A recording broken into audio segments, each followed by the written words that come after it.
Good morning, everybody. Glad to be back with you this Saturday in 2021. My name is Ed Samuel. I'm a career coach with a firm called Sam Nova. We're based in Kennett Square, PA, and serve clients in greater Philadelphia and across the U.S. Hope and pray that you and your family are safe in the midst of this pandemic. Hopefully, there's signs that it's going to slow down at least a little bit here in PA. I think we've seen some positive signs, and the vaccine hopefully will be out, and we'll be getting everybody back to work soon. But, most recently I've been blessed with several clients landing roles, one in New York City, another one who moved from Tennessee to Delaware most recently just landed. And knock on wood, I have two clients negotiating job offers as we speak. But the industry that they're in happens to be financial services, medical device, and healthcare. And the roles that they're in tend to be they're finance roles, sales roles, and learning and development roles. So there's some positive movement on those fronts, but it's also hard for many others that are out there. You may have seen recently that there's some slowdown overall in terms of hiring across the country. But at least in the greater Philly area, I think the eastern region, if you will, of the U.S., there's still pockets of hiring going on that I feel pretty good about.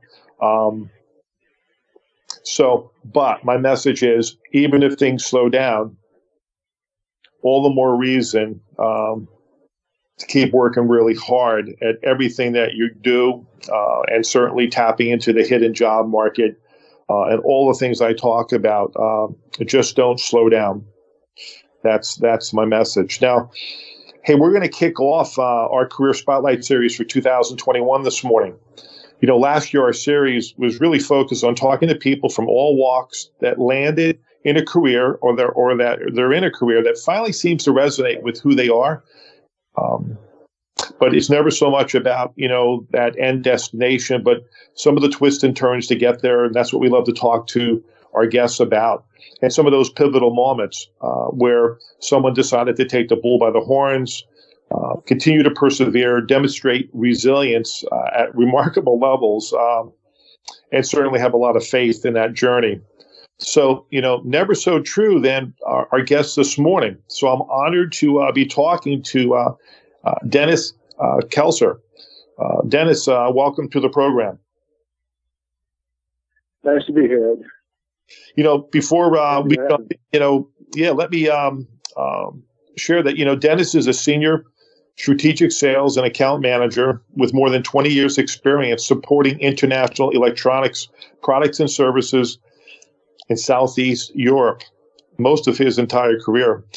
He's held sales roles resulting in more than $950 million. Let's just round it up to $1 billion in consumer products and service revenues. He's managed $100 million account portfolios. He's achieved market leadership for selected products within 18 months from launch and sustained the number one share of the PC market for 8 consecutive years in Greece. He also was a member of LG's Europe's strategy team in marketing and customer care. And Denis hails on the western suburbs of Philadelphia. So again, Denis, I can't be happier to have you here on the show because you're my first guest who sold about $1 billion of products and services in their career, spent 95% of your career in Europe, and then you're making this pivot and coming to the U.S. So we're going to kind of peel that onion back and kind of understand your journey. And so let's start at the beginning. Where are you originally from? Well, Ed, I'm originally from Pennsylvania, but I was raised in the military, so I grew up basically all over the place. I must say, mostly, though, I spent my time in Catholic schools where I got through high school. And then, so where did you go to school? I mean, what college and what did you get your degree in?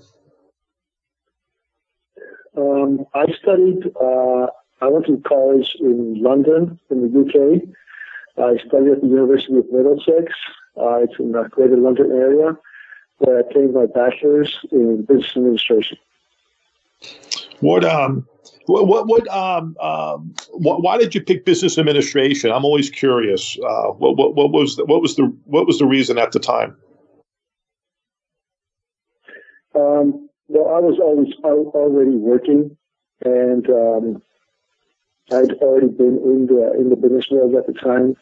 Even though I was very young, I had already started working, and I found the business environment very interesting. So when I went to college, I explored a lot of different areas, and I decided that business administration and management was the area I wanted to be in. I liked the work environment, and I believe that was the best degree for me.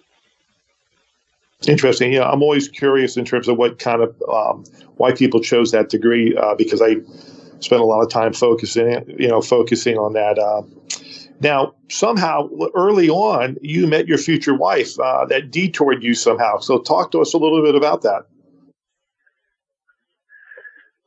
Yeah, this is always a nice story. I went to Greece. I was living in Los Angeles at the time, and then I went to Greece on vacation. It just happened at the time I met a girl over there, and I stayed for the next 20-some-odd years. We got married 2 years later after we met, and the rest is history. Wow! So you took a vacation to Greece, and your life changed. Wow!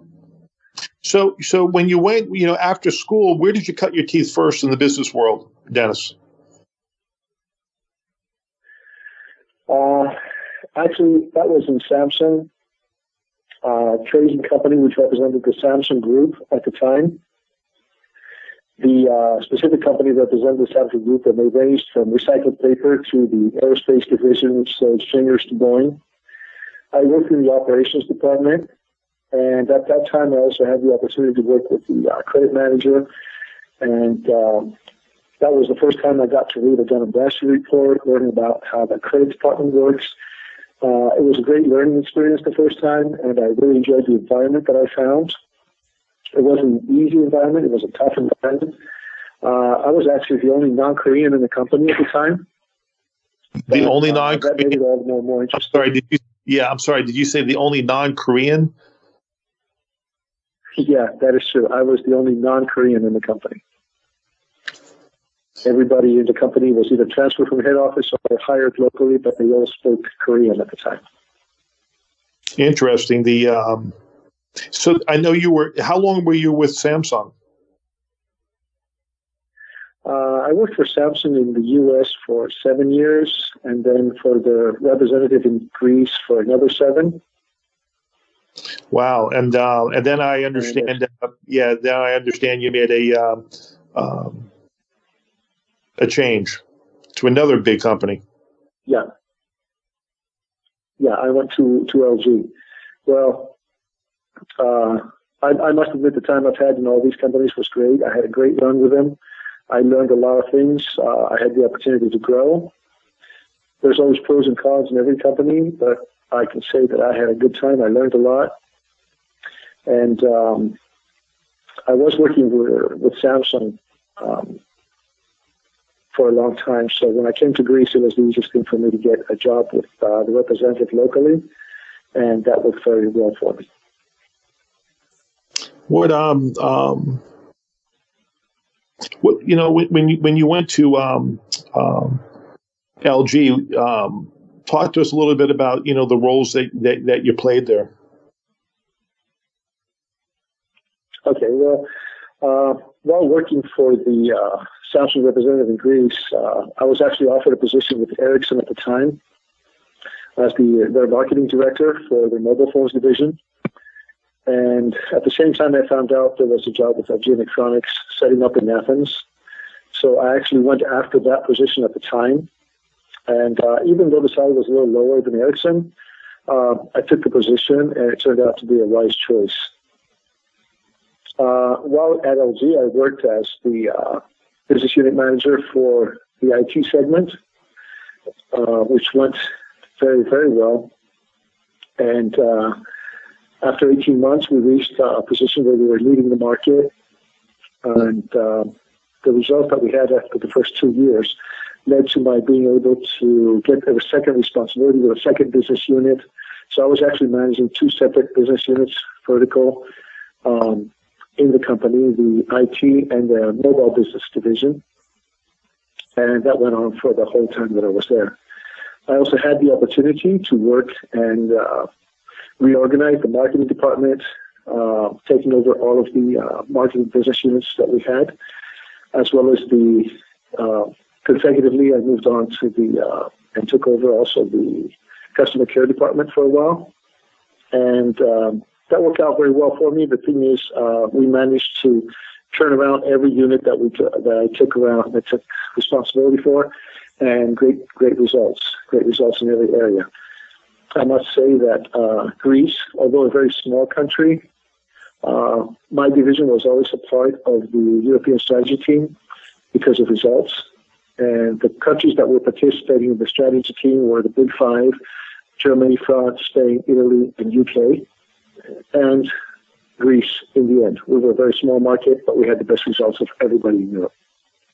Well, now, as a business unit manager, did you have sales responsibility in addition to marketing, and did you have customer service, and were you responsible for profits? What kind of business unit role did you have? Yeah, well, being the head of the business unit for IT and mobile, I had complete responsibility for my P&L, and I will say that I had the opportunity to set up from scratch the entire marketing strategy, the sales team. I actually hired every single person for sales, marketing, and customer care.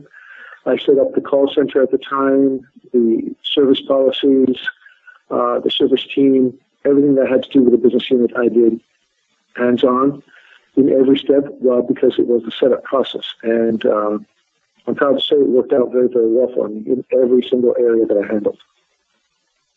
Super. During this time in Greece, I know in the U.S., Greece was talked about on television a lot, having a lot of economic challenges. So what was going on during this time? Because, it sounds like you're doing really well, but then you have this whole economy issue going on in Greece and Cyprus. Talk to us about how did you weather that storm? The truth is that it was a very, very high time for everyone.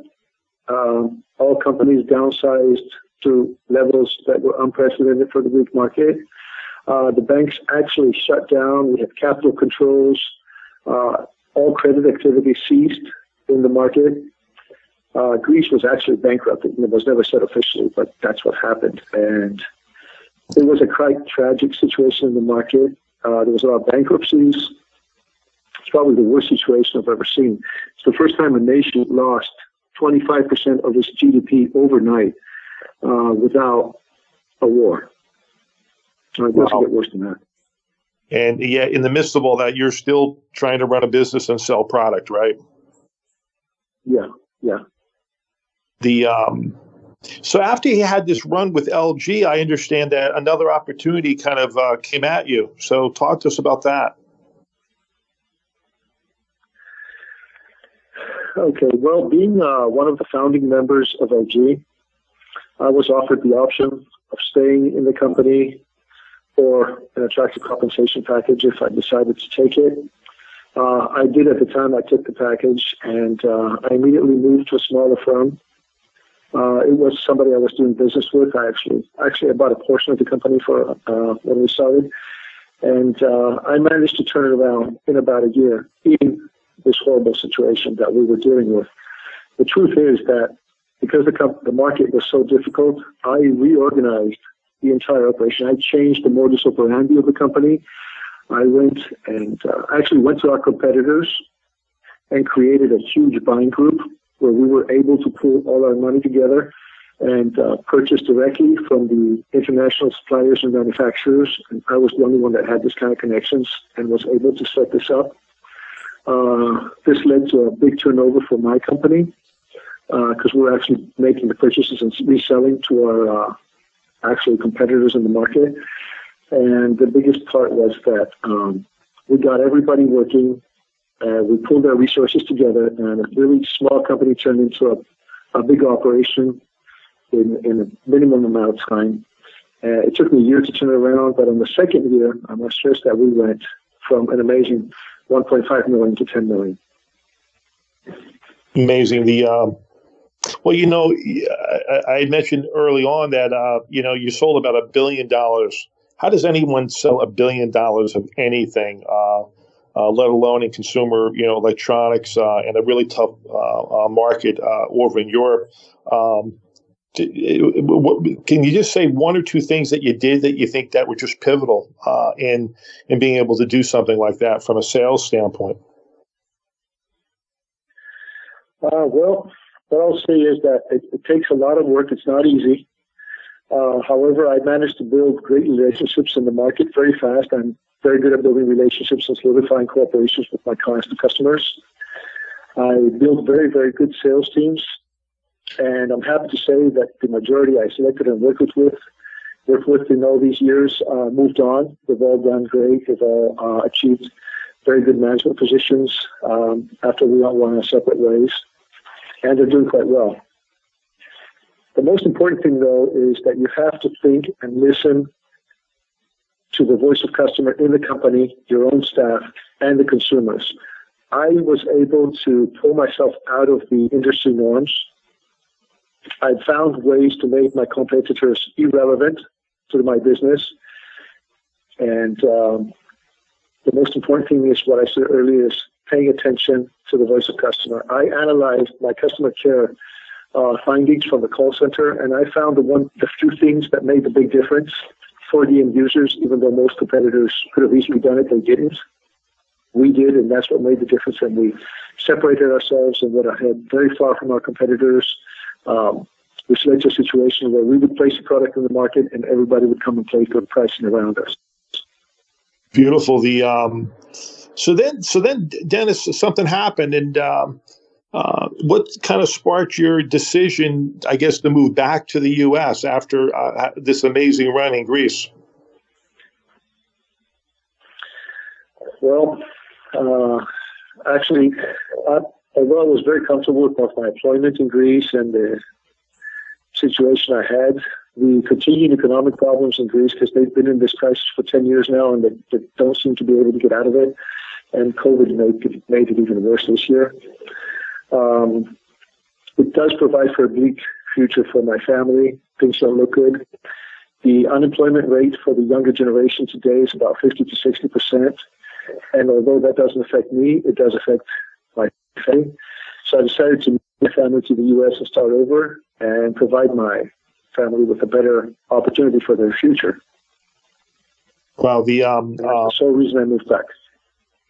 And then COVID-19 hits this past year. That it makes it a challenge. But what's been some of the challenges in coming to the U.S. and landing that next sales role, like you had at LG, such as possibly even going back to Samsung?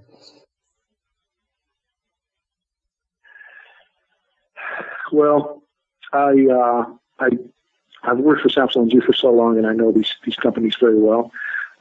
Reply.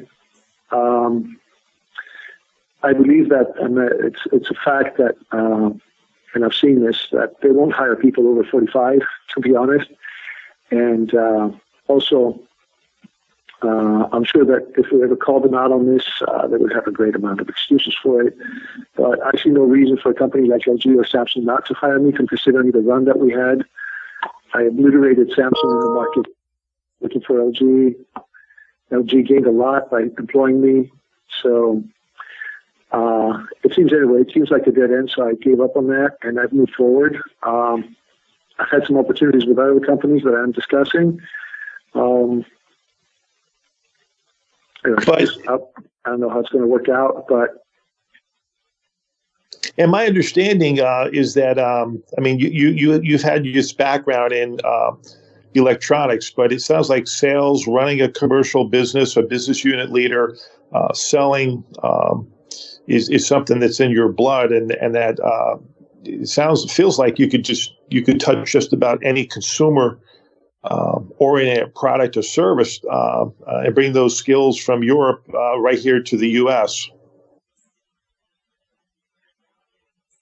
That's true. I have worked in several areas with great success. I must say, though, that my heart is placed on business development and sales. I'm really a people person, and I truly enjoy the interaction that only the sales team gets to have on a daily basis.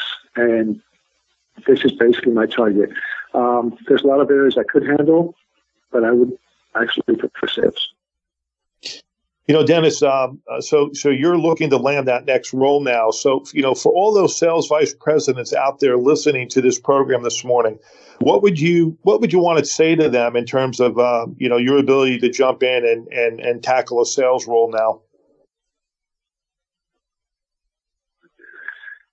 Well, what I have to say is that what I've done in the past is great. The question, though, always is what I can do from now on and what I can do for them. What I would bring to the table is that I have a different perspective of things, and I would pose a question to any VP that's listening. How do you plan to achieve better results by doing the same thing? In my experience, ignorance has been a blessing. I did not know things could be done, so I did them anyway and had great results. And that is my challenge to anybody. Just give me an opportunity and we'll see how we can fix it. Well, it seems to me, as a career coach, if you sold $1 billion and you've done it in some pretty tough situations and you worked with some pretty big firms and some startup organizations, that you bring certainly a lot to the table. Denis, if a recruiter out there or a VP or a president and wanted to really boost sales and they want to really talk to you, what's the best way for them to reach you? The best way to contact me would be by my email, which is just my name, Denis Kelser at deniskelser.com. They can find me in my LinkedIn account or my mobile phone number, which is 484-378-2305. And Denis, how do you spell your last name? Kelser, Kelser. Beautiful. So your email is Denis Kelser, DennisKelser at deniskelser.com. And they could find and connect with you on LinkedIn. So, well, Denis, hey, thanks so much for coming in today, joining us on our Career Spotlight series. In spite of all the challenges going on here at the U.S., it seems you did come back to the U.S. with your family to raise them here and still pursue that American dream. I'm positive when somebody gets you get in front of the right people, that you can also help them sell and grow their business. So again, thanks for coming in, and we'll be in touch in some way in the future. All right. Thank you for having me, and I really appreciate it. I really enjoyed this today. All right. Thanks, Denis. So we're just about out of time. For those new to the program, I did publish my first book at the end of 2019 called Optimize Your Resume, Do's and Don'ts, the Sam Nova Way. It's available on our secure website, and we'll pick up the shipping costs. And our website, again, is www.sam, like Uncle Sam, S-A-M, Nova, like the star, NOVAINC.com, and go to the drop down that says resume book. You can also order it via Amazon in paperback and Kindle. 400 plus positive comments and growing. And the most common feedback that we get about the book: it's practical, easy to use, and it's had an impact on not only getting interviews but landing jobs. You also go to our events page at our website, samnova.com. samnovainc.com. There's a section up there called events. You'll see where I'll be speaking. I've launched 2 new faith-based groups, one on careers and one on small business ownership. They're on Mondays, and one's going to be at noon and the other's going to be at 6:30 at night. But it's a great way for me to talk about faith and where it fits in our careers and business. And they're not too long, so I'd love to have you join us. Please connect with me on LinkedIn, Google Google Ed Samuel Career Coach or LinkedIn, and I'll be right at the top of that Google page. I have 24,000 direct connections and always looking to add to it. So please join us on our next Optimize Your Career program on Saturday, February 2nd, 2021 at 8 a.m. I will be talking about something that seems really simple, but yet something that we need to continue to get better at, and it's called follow-up, and how important follow-up is when it comes to managing our careers. This is Ed Samuel, Career Coach with Sam Nova. If you'd like to reach out to me with a question or comment, email me at esamuel@samnovainc.com or call our main number, 610-274-8214. So make it a great Saturday, and wishing you and yours a great day and weekend. Stay safe and God bless.